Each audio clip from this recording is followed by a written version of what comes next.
So, as you may be aware, the theme of these events all year has been, very broadly speaking, innovation in all its guises. So tonight we're talking about urban innovation. Innovation and the city, which hasn't got the same ring as Sex and the City, but that might be an idea for Rodney Hyde. So yeah, we all know what's coming, don't we? You're probably about to receive your voting papers if you're an Auckland resident. They're certainly being posted out very soon. On the 9th of October, the votes will be counted, and then what? Well, I guess the great experiment in local government reinvention begins. The largest council, I'm told, in Australasia will be born. The job of living up to all that hype about making Auckland greater will fall to a new super mayor, the super council, the local boards, and the council-controlled organisations. Well before we came to the voting, of course, the nature and function of the super city has been debated intensely, argued about, amended, attacked, and defended. The structure Aucklanders have been presented with is not what the Royal Commission originally recommended, as you may know. The Commission was anxious, and I'm quoting them, not to create an organisational monolith unconnected to the people it serves. Now, whether what Auckland is getting still meets that test will depend on your point of view, and we may hear some of those views tonight. Hopefully we will. But we also need to look beyond the immediate politics of the transition towards the potential for Auckland to be a better place to live, work and play in. Much is made of this city's physical charms, although tonight only an optimist makes that much of it, and of the relative quality of life enjoyed by its inhabitants, as consistently measured in international surveys of the world's most convivial conurbations. And yet it's a rare Aucklander that doesn't grumble about the roads, the traffic, the public transport, the price of houses, the appalling architecture, the wasted waterfront. I don't think it's an exaggeration to say that in Auckland, civic pride is something of a fragile thing. Does this matter to anyone beyond the Bombay Hills or north of the Northern Gateway toll road? Well, yes, I think it does. So many of them will move here anyway, that we all have a vested interest in making the place at least functional. Apparently Auckland grows at the rate of an Oamaru a year, or some remarkable statistic like that. There'll be nothing left except some ski fields and dairy farms. And Auckland's position as our biggest, richest, most international gateway city should mean that it might be a good idea if it at least worked as a city. So without further ado, let's meet three people who've given a lot of thought to making Auckland work better. To my far left, Pete Bossley, the director of Pete Bossley Architects in Auckland. He has an extensive reputation in architecture and interior design, with particular experience in galleries and museums. You may remember him from such productions as the Museum of New Zealand Te Papatongarewa in Wellington, which he designed or co-designed while as a director at Jasmax, including all the interior design and the public and work spaces. To my immediate left, Chris Harris, Dr. Chris Harris to me, is a transport planner and researcher with a background in engineering and town planning and a bit of an urban historian on the side, specialising in the economics and feasibility of public transport and land use integration. Chris is the urban design co-champion of the Institution of Professional Engineers Transportation Group, and in 2007 received the Endeavour Executive Award from the Australian government for scholarship on the origins of, wait for it, automobile dependency in Auckland. Yeah, so have some questions ready. This guy knows what he's talking about when it comes to traffic jams. And last but not least at all, Rod Oram, high-profile commentator and writer about financial, economic and business issues, columnist for the Sunday Star Times, regular broadcaster, you've probably heard him on national radio, frequent public speaker.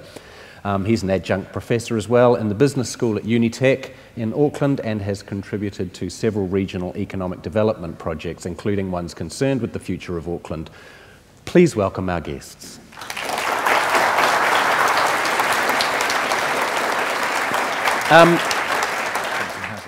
This idea of a spatial plan is mentioned in the Royal Commission into Auckland governments, and it's actually meant to happen, isn't it? The Transition Authority wants a spatial plan. What do you understand by that, Pete? What is a spatial plan, and how are we going to achieve one?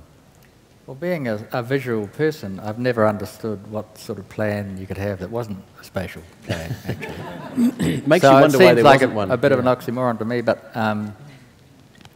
it seems to me what they're looking for is a broad brush description of where the city's going and what it's going to be. And that's potentially pretty exciting. I think that the deadline that's been put on at the first stage of it is to be done by June next year, which is kind of jaw-dropping because this is no small task that's been set.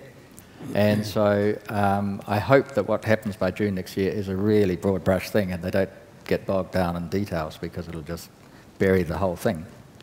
And we'll all say it's a waste of time and go off and do something else, maybe.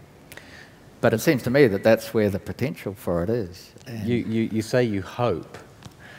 I mean, that's... I hope that it's a broad brush thing. Yeah. I mean, it strikes me that this is one of the perennial problems in Auckland, this rushed timetable to achieve something that someone says is vital to be achieved. Yeah. And I mean, really obvious examples are completely idiotic things like Party Central, and before that,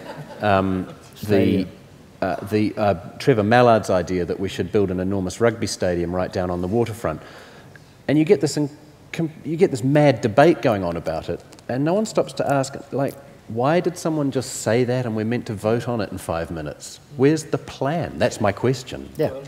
Wellington's quite bipolar about this, actually, because on one hand, they want instant stadiums or Party Central, and then they get very frustrated when they say that we can't agree. Well, nobody kind of ever asked us, and it's Mike Lee's fault or somebody else's fault. This is how we get typecast as a basket case. That's right.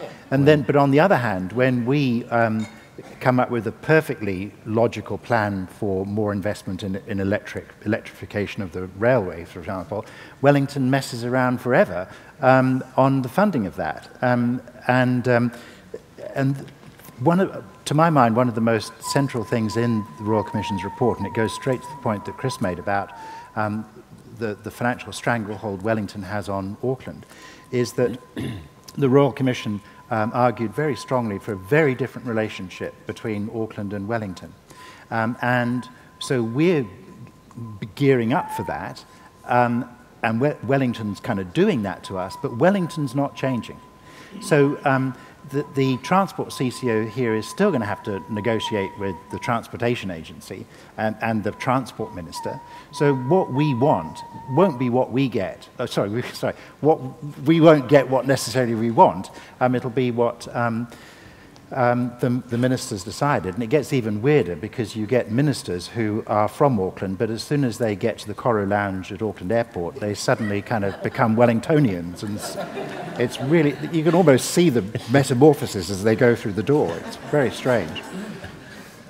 What Rod was just saying goes back to what you were saying, Chris, about these ratios of government power and financial control. Yeah. I mean, can this new super city, Uber city, let's call it that, can it change that? Are you at all hopeful? Well, I don't know. I guess almost by definition, a super city can't. But but that I think is the sleeper issue in all this. So they talk about setting up something that's going to be like an Australian state, but in reality, it's more like a colony of Wellington, and it's a remote colony. It's 660 kilometres away from Wellington. I mean, in an Australian state, the state is the de facto metropolitan government because it's headquartered in the biggest city. 2/3 of the people in the state live in the biggest city. So the state is very interested in urban issues. But here in New Zealand, so even given the tremendous power of Australian states, that's almost a good thing. But here in New Zealand, we have the central state, which is the most powerful by far. 90% of total government spending spent by the centre, versus 70% for the next highest ones, which are like the United Kingdom or Norway. And even the British are always complaining about their system being an over-centralised elected dictatorship. But their local government still spends about 3 times as much proportionately as New Zealand, and because it has more responsibilities and so on. This is really the issue that I think Auckland has to somehow get its hands on a bigger pot of money that it has more discretion to spend to do things with. I mean, if Chris is right, it's ridiculous we haven't been talking about this. We talk about all of these other nebulous effects of the creation of a super city, but we have yet to actually have a proper conversation about the money. Yeah. I mean, for a start, where's it going to come from? They don't want more rates, do they? Oh no, it's actually, and it's worse than that, because we've had the transition agency bang in a set of regulatory fees, which, as far as I can work out, bears no resemblance to the actual costs that the new council will incur, because nobody actually really knows what those costs are, because they haven't finished hiring people and all sorts of other issues. But they've just blithely said, oh, by the way, the hourly rate for a building inspection is now $110 an hour, which is the lowest rate in the region at the moment, versus a top rate of 170. Well, how do they arrive at that? So it means that the poor mayor and councillors who are elected have had an interesting part of their revenue capped by Rodney Hyde. And so when the new council might have to say, well, we'll have to cut services or increase rates, Rodney Hyde is going to jump on them from a great height and say, how could you, expletive, deleted, whatevers, muck up this brilliant plan that we put in place? What a bunch of incompetent people you are. So that'll be a conversation round about August of next year, I reckon. Let's take some questions from the floor, which, you all being engaged, intelligent Aucklanders will be bursting to ask. I was just curious, we talk about has this idea of whether the super city works. So I was wondering, how do we know if it's worked? What does that look like? And how can Aucklanders make sure it does work? Chris, how will we know it's worked? Oh, if Auckland undergoes a transformation into this really vibrant sort of place. Which Pete would say it already is, so how do we know if it's worked, Pete? Well, I think when we come back to a series of talks up here called Later,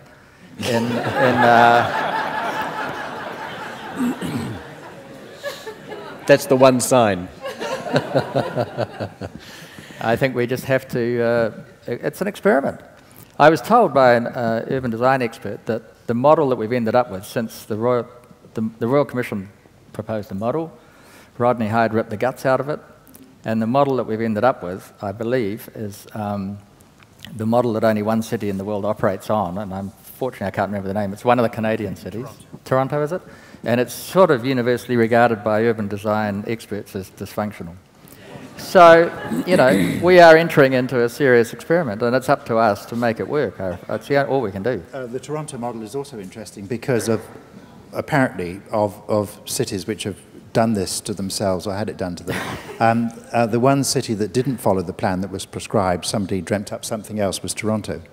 So that's an issue. But in answer to your question, we can make it work. And I'm sorry, I sound like Obama. We can make it work. But it's going to be really hard to get the attention of the new mayor and council and the local boards. But if we all become an awful lot more engaged than we have been, that will actually start to make it work. And therefore, the measure of success will be if we keep working, if we keep engaged. Because if we turn off, that will be the biggest sign that it hasn't worked. So, as I say, rather than just sit back passively and let it be done to us, I think if we've got an amazing, for all the,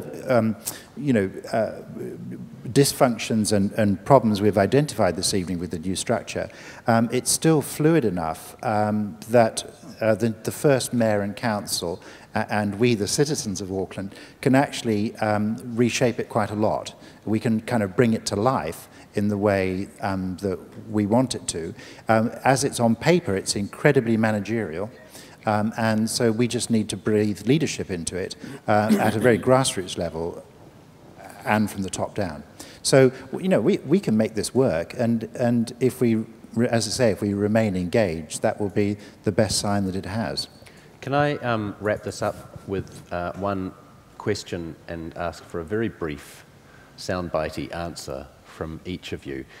If this thing does work, and let's end optimistically as we began, what's the one thing each of you, however much it's a hobby horse, would like to see come out of this? What's your dream for this new Auckland, Pete?